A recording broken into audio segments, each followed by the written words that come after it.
अभी हाल ही में एक खबर सामने आई है कि ईरान ने शायद एक मिसाइल का टेस्ट किया है और ये टेस्ट उन्होंने पब्लिकली नहीं बताया है। सैटेलाइट इमेज और सोशल मीडिया की तस्वीरों से ये संकेत मिले हैं कि ईरान के इमाम खोमेनी स्पेसपोर्ट में कुछ लॉन्च हुआ था। ईरान की संसद के एक सदस्य ने दावा किया है कि इंटरकॉन्टिनेंटल बैलिस्टिक मिसाइल का टेस्ट हो सकता है, लेकिन उन्होंने कोई सबूत नहीं दिखाया है। इससे सवाल उठ रहे हैं कि ईरान अपने मिसाइल प्रोग्राम को आगे बढ़ा रहा है या सिर्फ सिग्नल दे रहा है। इस पूरे मामले में अमेरिका और अंतर्राष्ट्रीय समुदाय की भी निगरानी है, क्योंकि संयुक्त राष्ट्र जल्द ही ईरान पर सैंक्शंस लगाने वाला है। आज की इस वीडियो में हम आपको आसान भाषा में समझाएंगे कि क्या हुआ, क्या टेस्ट हो सकता है और इसके पीछे की गंभीर बातें क्या हैं। न्यूज़ 18 के सोशल मीडिया प्लेटफॉर्म पर आपका स्वागत है। मैं आपके साथ साइमा परवीन। अब सबसे पहले जान लेते हैं कि टेस्ट कहाँ हुआ।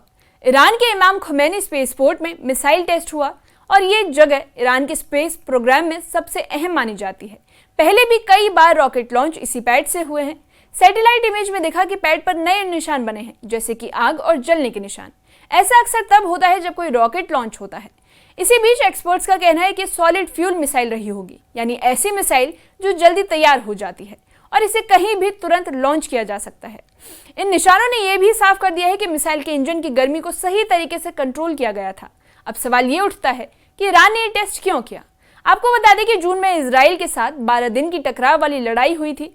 इसके बाद ईरान ने अपने मिसाइल प्रोग्राम को मजबूत करने की कोशिश शुरू कर दी और एक्सपर्ट्स का मानना है कि ईरान शायद अपने बैलिस्टिक मिसाइलों की रेंज बढ़ाने और उन्हें बेहतर बनाने की कोशिश में जुटा है। इस टेस्ट के जरिए ईरान दुनिया को दिखाना चाहता है कि वो अपने हथियार प्रोग्राम को जारी रखेगा, और वो चाहे इजराइल हो या फिर पश्चिमी देश। ये टेस्ट एक तरह का सिग्नल भी माना जा सकता है कि ईरान पीछे नहीं हटने वाला। अब आपको बता दें कि ईरान की संसद के एक मेंबर मोहसिन जंगने ने दावा किया है कि इंटरकॉन्टिनेंटल बैलिस्टिक मिसाइल का टेस्ट हुआ था। इसका मतलब है कि मिसाइल 5500 किलोमीटर या फिर उससे ज्यादा दूरी तक मार सकती है। लेकिन ध्यान देने वाली बात यह है कि उन्होंने कोई सबूत नहीं दिखाया है और पिछले मिसाइल रेंज की लिमिटिंग के हिसाब से ईरान के सुप्रीम लीडर आयतुल्ला खामेनेई ने 2000 किलोमीटर तक की मिसाइल रेंज की अनुमति दी है। तो आपको बता दें कि अगर सच में इंटरकॉन्टिनेंटल बैलिस्टिक मिसाइल होती तो वो यूरोप तक भी पहुंच सकती थी। फिलहाल ये साफ नहीं है कि ईरान ने क्या भेजा और इसका टेस्ट क्या हुआ। सैटेलाइट इमेज से जो और जानकारी मिली है वो ये है कि पैड पर नीले रंग की रिंग और लाल, सफेद, हरी लाइनें थी। ये ईरान के झंडे के रंग है, लेकिन 18 सितंबर के बाद की तस्वीर में ये पैड डिस्कलर्ड दिखाई दिया, यानी वहां पर काफी स्क्रॉच मार्क्स बने हुए हैं। ये निशान रॉकेट लॉन्च होने पर ही बनते हैं। अब एक्सपर्ट्स का मानना है कि पैड पर बने निशान बताते हैं कि सॉलिड फ्यूल मिसाइल थी और ब्लास्ट डिफ्लेक्टर का भी इस्तेमाल हुआ है। अब आपको बता दें कि सोशल मीडिया पर भी 18 सितंबर को ईरान की स्काई में कंट्रेल देखा गया। कंट्रेल मतलब होता है रॉकेट का पीछे छोड़ा गया धुआं या फिर निशान, लेकिन ईरान ने इसे पब्लिकली नहीं माना है और ना ही उनके स्टेट मीडिया ने कोई रिपोर्ट जारी की है। तो लोग ये अंदाजा लगा रहे हैं कि या तो टेस्ट फेल हो सकता है या ईरान इसे छिपाना चाहता है। अब आपको बता दें कि ईरान ने पहले भी इसी पैड से जुजलाना नाम की सॉलिड फ्यूल मिसाइल लॉन्च की थी। आपको बता दें कि ये मिसाइल सैटेलाइट को स्पेस में पहुंचा सकती है, लेकिन इसका मतलब है कि इसे इंटरकॉन्टिनेंटल बैलिस्टिक मिसाइल बनाने में इस्तेमाल किया जा सकता है। आपको बता दें कि अमेरिका को भी इस बात की चिंता है, क्योंकि अगर ईरान ये मिसाइल यूरोप या अमेरिका तक पहुंचा सकता है तो स्थिति गंभीर हो जाएगी। ईरान का दावा है कि उनका परमाणु प्रोग्राम शांतिपूर्ण है। हालांकि अमेरिका की इंटेलिजेंस एजेंसियां मानती हैं कि ईरान अभी परमाणु बम नहीं बना रहा, लेकिन उन्होंने 7% तक यूरेनियम की एनरिचमेंट कर ली थी, जो हथियार बनाने के लिए जरूरी 90% से थोड़ा कम है। अगर ईरान चाहे तो इसे आगे बढ़ा सकता है। ईरान की तरफ से कोई ऑफिशियल बयान सामने नहीं आया है, मतलब ये साफ है कि वे शायद मिसाइल को सार्वजनिक रूप से टेस्ट नहीं करना चाहते और ये टेस्ट या तो फेल हुआ होगा या फिर ईरान ने इसे सिग्नल देने के लिए किया, ताकि पश्चिम और अमेरिका को दिखा सके कि उनका मिसाइल प्रोग्राम जारी है। वहीं विशेषज्ञ फेबियन हिंस कहते हैं कि ईरान में कई चीजें हो सकती हैं, लेकिन ये बताना मुश्किल होगा कि ये सिर्फ संयोग है या फिर कोई पैटर्न। ईरान के मिसाइल टेस्ट अक्सर अचानक होते हैं और उनके बारे में ज्यादा जानकारी नहीं मिल पाती। अब आपको बता दें कि सॉलिड फ्यूल मिसाइल की खासियत क्या है।